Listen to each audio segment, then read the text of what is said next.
Bonsoir, merci de nous être fidèles. Tout de suite le sommaire de votre journal. Comme nous, citoyens marocains et les étrangers résidant au Maroc bénéficient également à titre gratuit de l'opération vaccinale. De la prise de rendez-vous à l'administration du vaccin, la communauté étrangère établie dans le royaume salue l'efficacité de la stratégie vaccinale du Maroc, exemple à Casablanca. Le printemps, c'est dans une semaine. La saison des beaux paysages et des pique-niques est aussi celle des désagréments pour les personnes souffrant d'allergies au pollen, à la base des micro-poussières, source de sérieux problèmes. Et puis à suivre en fin de journal, une belle rétrospective, les 50 ans de production picturale et plastique de l'artiste Abdelrahman Meyani. Un univers où le cubisme caresse le surréalisme avec des collages et des installations d'une grande originalité. Bonsoir. D'abord, ce communiqué du ministère de la Santé qui appelle les citoyens n'ayant pas pu se faire vacciner à temps contre la Covid-19 à éviter de se rendre au centre de vaccination et d'attendre un nouveau rendez-vous à cet effet. Le ministère de tutelle a également insisté sur la nécessité du respect des mesures sanitaires, notamment le port du masque de protection, la distanciation sociale ou encore le lavage fréquent des mains en vue d'atteindre l'immunité collective. Focus à présent sur les chiffres des vaccins administrés à ce jour. 4 201 770 Marocains se sont fait vacciner. 1 471 738 personnes ont reçu jusqu'ici leur deuxième injection. Et justement, depuis son lancement fin janvier, la campagne vaccinale ne cesse de s'étendre à de plus vastes catégories d'âge. Les ressortissants étrangers résidant au Maroc ne sont pas exclus de cette opération nationale. Ils bénéficient, eux également, gratuitement du vaccin. Notre équipe s'est rendue dans un centre de proximité de Casablanca. Les conditions d'accueil font bon écho. Fatima Tabout, Achour Ben Messoud et Mrim El Messi pour le commentaire.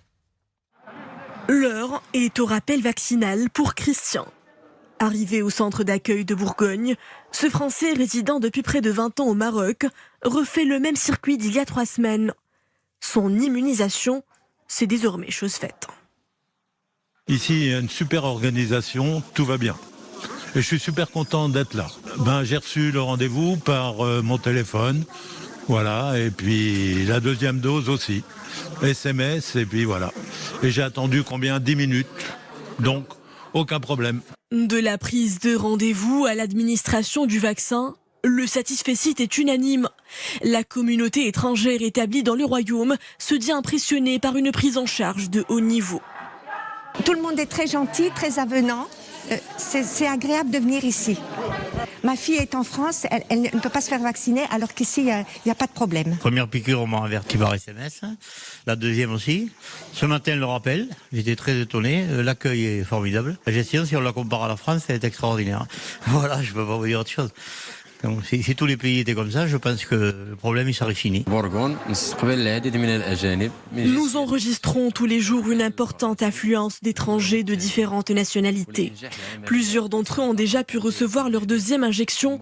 Nous sommes toute une équipe de médecins et d'infirmiers à veiller sur ce processus, assistés en cela par les agents d'autorité. Malgré le coût élevé de l'acquisition du vaccin, des millions de doses sont réceptionnées pour être injectées à peu près 80% de la population, dans la perspective d'un retour progressif à la vie normale. Et mettant le cap sur Qalat Megouna, la rencontre d'un Belge au cœur marocain. Il s'appelle Christian Daffy. Il est installé depuis 20 ans dans la vallée des Roses. Au fil des années, les liens d'attache et l'amour envers le pays d'accueil se sont enracinés. Et comme tout le monde, il adhère pleinement à la campagne de vaccination anti-Covid-19. Son portrait est signé Omar Jlaidi et Iman Ablou. À bord de son vélo, il sillonne avec entrain la vallée des Roses, là où il a élu domicile depuis presque 20 ans. Christian Daffy est originaire de Belgique, mais c'est dans ce petit village de Qalat Megouna qu'il profite d'une retraite paisible. Comme beaucoup d'autres étrangers établis au Maroc, Christian bénéficie de la campagne de vaccination anti-Covid-19. Au centre de vaccination de la ville, il a rendez-vous pour la deuxième dose. J'ai donc été appelé pour la deuxième fois hier pour venir aujourd'hui pour la seconde injection. Et tout s'est passé aussi tout à fait normalement, très bien, bien organisé. Et tout le monde est bien gentil, bien souriant. C'est formidable. Et c'est justement ce sourire qui l'a séduit pour s'installer définitivement dans cette ville où les attributs de la nature ne l'ont pas laissé de marbre. L'idylle a commencé chez un habitant de ce village pour un séjour estival. Les vacances se sont vite éternisées pour se transformer en un séjour durable. Je suis ici depuis longtemps parce que je me plais ici, c'est vraiment très calme, c'est très bien. Il y a le soleil pratiquement tout le temps, donc c'est magnifique. C'est très émotionnant de se retrouver ici, tout à fait comme un Marocain, sans différence parce que je viens de l'étranger, etc. Et je trouve que le roi Mohamed VI a toujours très bien travaillé depuis qu'il est venu. D'ailleurs, tout a évolué depuis son intronisation.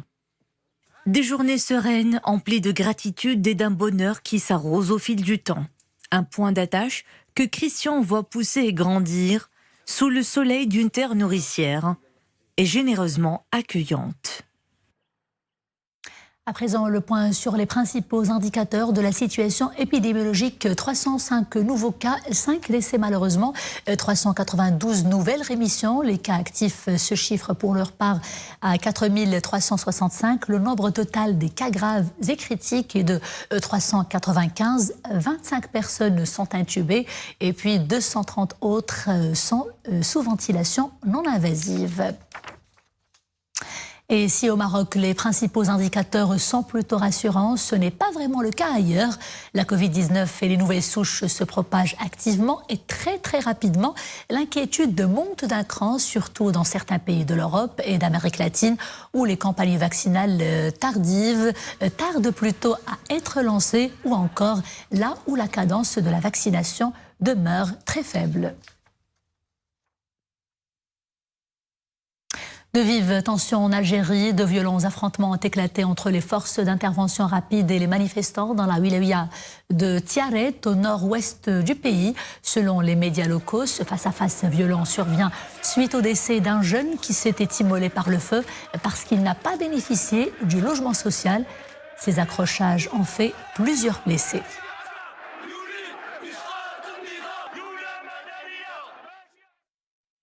La nature se déchaîne aux États-Unis. Plusieurs tornades se sont abattues sur le Texas. Les images, vous allez le voir, sont impressionnantes. Pas de dégâts humains, mais ce matériel reste extrêmement lourd. Des lignes électriques, des tours de téléphonie et plusieurs maisons ont été complètement endommagées. À Amarillo, par exemple, des dizaines de randonneurs ont été évacués de plusieurs sentiers. De fortes chutes de grêle avec des grêlons de la taille de la balle du baseball ont été signalés localement.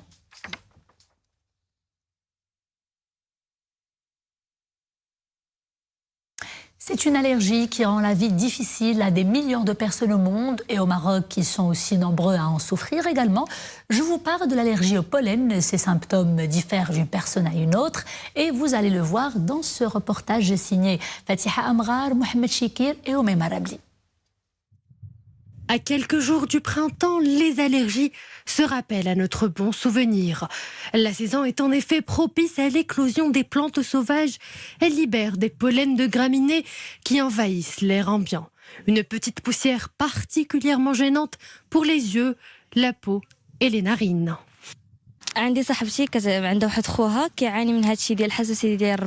Je connais quelqu'un qui souffre de l'allergie au pollen. Je sais que c'est pénible. Il ne cesse d'éternuer à chaque fois qu'il passe par un jardin. Il en vient même à éviter les espaces verts.